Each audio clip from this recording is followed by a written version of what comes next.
Hello everyone, it's Chris here. Today I'm doing a video on how to become more manly in a weak society, which is what we are.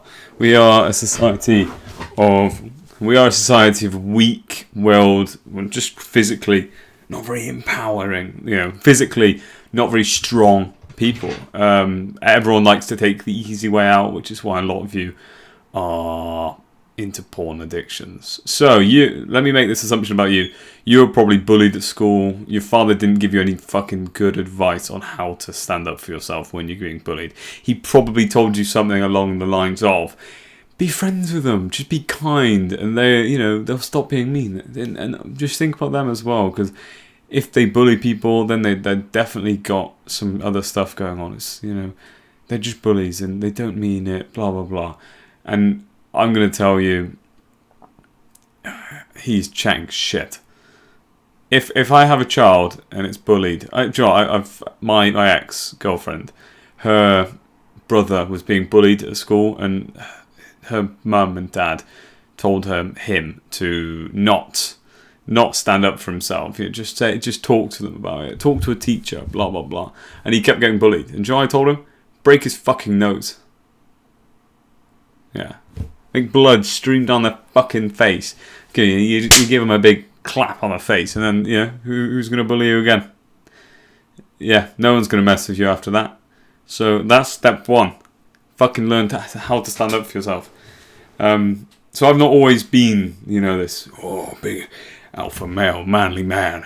I'm not. I'm still not always a masculine man. My eyebrows move a lot. That's not a masculine trait. But I have always, one thing I have always been is a debater personality. So I've always got into arguments. I've always got into these debates, and sometimes they get heated. Some people get really pissed off, and you just have to learn to kind of roll with the punches. You become Mike Tyson in a debating sense. All these fuckers keep coming at you. They're trying to come at you, and you're peekaboo stancing around. You've got the head movements. You've got the head movement. You're dodging, and shit just bounces off of you. My whole life, I could have really easily became a black pill fucking loser. Let's be honest. I'm 5'6". I've got a big bald head. I could have easily become one of those fucking incels. They're my height is ruining my life. My height is ruining my life, man. What am I going to do? Shut up, you fucking coward. That's what I say. Because we don't have time for that. What you've got to do is you've got to carry yourself differently. It was my duty as a man to fucking build myself up. And I know that sounds silly. My dad is quite a masculine man. It's probably where I get my emotional problems from. I say problems. It's a emotional unavailability, almost entirely, and that's where I get it from. So I definitely did have quite a good father figure growing up for that. He's a business owner. Has the same problems as me with authority. So I've never really got on with people that are in charge of me, just because I think, what makes you better than me? That's just how I've always been. But a lot of us have problems with our emotions, and this is what my point was meant to be. A lot of us, some of us, like myself, bottle these emotions up really badly, and we don't express them to anyone. We don't even express them to ourselves sometimes. We don't allow ourselves to actually feel these emotions. And sometimes that can be really fucking bad. You've got to realise that you are feeling these emotions, right? If you're not aware yourself of these emotions, then you can let them kind of fester and build up, and we don't learn to deal with them until then you fucking snap at some point.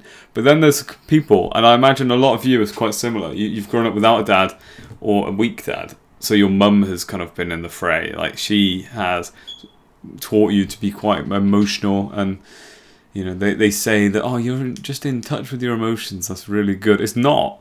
It's not good at all. You seem weak.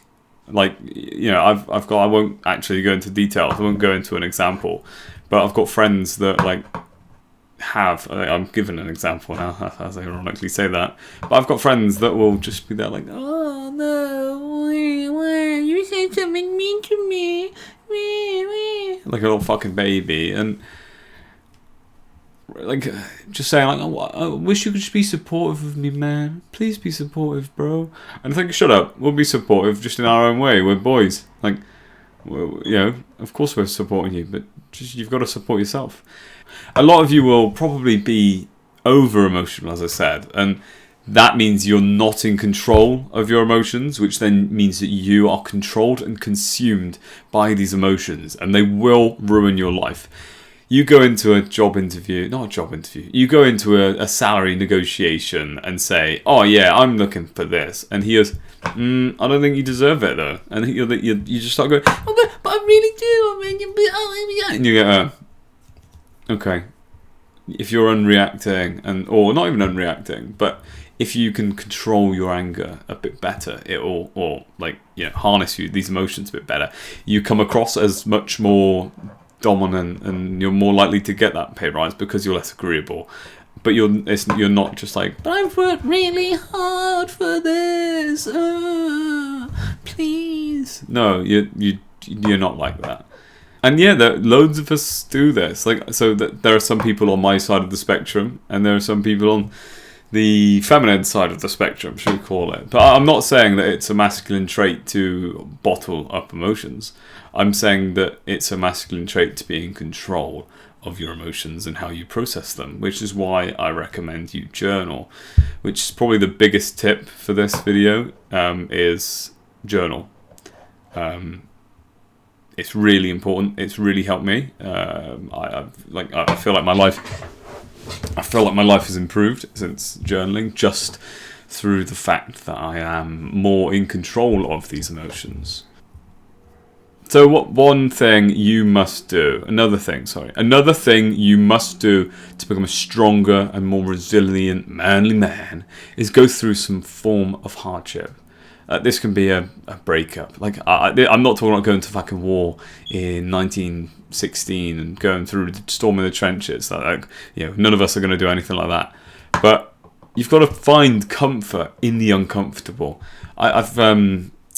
You should probably read into Wim Hof. Like, he does something similar to this, and he does these breathing exercises where you take like these deep breaths, and usually he does it he's known as the Iceman, and he does all of this in like, literally, he strips off and goes out in the cold, like literally in the snow, and he'll just meditate doing these fucking deep breaths. And he is like a proper manly bloke, and he is truly comfortable in these situations, and that can really benefit him, right?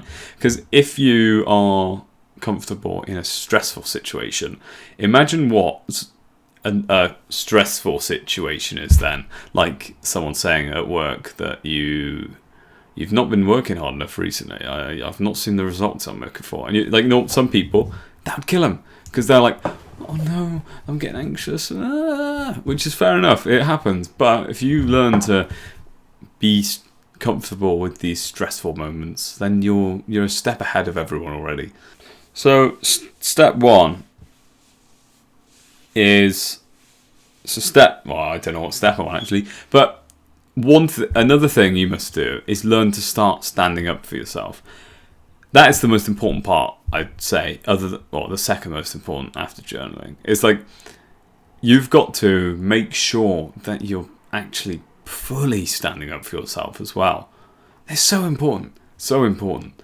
Like, I think too many of us are told to like just laugh off jokes, or like pretend that they didn't hurt us. Like, I, as a short man, always have been told by girls and things, oh, you're short for a man.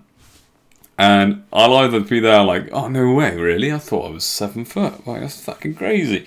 Like, I'll do the whole red pill, agree and amplify. Or I'll make a silly joke to them like, yeah, I know. I was asked, Chris, would you rather be tall with a tiny penis or short with the cock you've got? And I give them a wink at that point. And they're like, okay. And that shit test is is out the window, and then they stop mentioning it because they notice that I don't give a fuck. Yeah, and that really helps. There's probably a bit of a big cut there, wasn't there? Yeah, that really helped me, just kind of being comfortable in these scenarios. I've, as I said, I've always been comfortable in dishing out banter, and that's another thing. Is that like,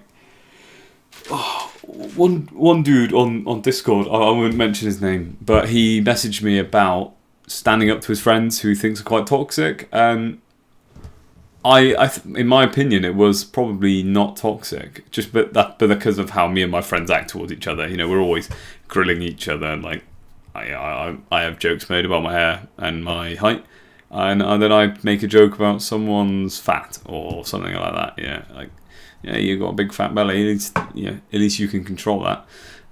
Something along those lines, and we all start laughing because it's funny. And that really helps build up this fucking resilience. And I think that's part of being a man. Like, if you get upset when someone makes a joke towards you, then you're just not confident. You haven't got that intrinsic confidence. Like, I realise that not everyone is going to like me or anything. And I accept that. That's fine. Like, not everyone needs to like you. And not everyone needs to, like, love you. And that's fine. Like, as a man, you need to know that not everyone will. That is one thing that you need to take away from this video as well. I keep saying that. Well, that's one thing. That's one thing. That's one thing. I mean, if you're still watching at 12 minutes, like 10, 12 minutes in, thank you. You're a good man. Some people will tell you to fight over every little thing because that's what men do, man. They get into fights. No, bollocks. Like, you're chatting shit. There's no point in that. Like, good luck. Like, obviously, if you have to get into a fight, yeah, good. Then that has to happen at some point, probably. Make sure you don't get hit first, because whoever gets hit first usually loses. But would you rather spend time in jail or end up dead, or would you rather go and get a bouncer and say, oh, this dickhead's been annoying? I've done that, like, before. I realised, oh shit, I'm about to get into a fight with about 6 other dudes. I'm going to get a bouncer instead. And it works, because, you've been the charismatic dude that's gone and got the bouncer. So the key takeaways from this video, I hope for you, are: journal. Become comfortable in the uncomfortable. I'm about to sneeze. Fuck. 1, 3, fuck. Learn to stand up for yourself in front of your friends, or to your friends, and do it in a joking manner. Don't just say, like, fuck you, man, screw you, don't make jokes about my beard. Yeah, I know it's a bit messy, I can't help it. No, it's like, you've got to make jokes like, yeah, fuck off, you wanker. 4, get fucking jacked. Go to the gym, it helps. Literally building up some fucking calluses. I'm going to literally, every single video I mention, you need to build up some calluses. And look, my calluses are being built up every single fucking day. They're getting stronger and stronger. They're getting harder. I fucking love it. I'm building mental calluses. And these mental calluses help us deal with stress so much more. And number 5, I don't know if there was a number 5, but you just need to, number 5, control your emotions, or learn to control them, harness them, and turn them into a weapon, because they are a weapon if you have that full control over them. I've got another video coming soon on my bulk diet. I hope you enjoyed this video. I know I went a bit off of my script. Apologies for going off script. I'm still learning. I very much still have ADHD.